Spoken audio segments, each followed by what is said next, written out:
আচ্ছা, আপনি কি কখনো খেয়াল করেছেন যে আপনি আপনার স্বামী ছাড়া আর কারোর সাথেই মন খুলে ঝগড়া করতে পারেন না?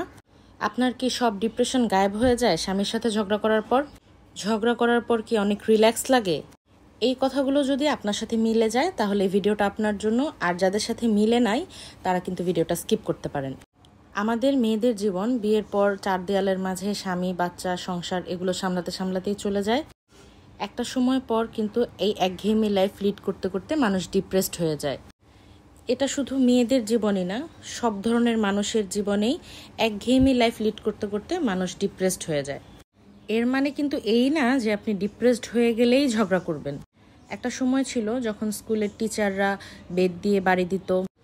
এখন তো মা বাবারা অনেক সচেতন হয়ে গেছে, হয়তো বা সেভাবে বাচ্চাদেরকে শাসন করে না, শাসন করে কিন্তু গায়ে হাত তোলে কম। বাহিরের কান্ট্রিগুলোতে তো বাচ্চাকে মার দেয়া বা শাসন করার জন্য গায়ে হাত তোলা একেবারেই রেস্ট্রিক্টেড। ছোটবেলায় শুনতাম টিচারদের মার নাকি তাদের আশীর্বাদ, মা বাবার শাসন হচ্ছে তাদের ভালোবাসা। ঠিক সেরকমভাবে ঝগড়াও কিন্তু ভালোবাসার এক ধরনের বহিঃপ্রকাশ।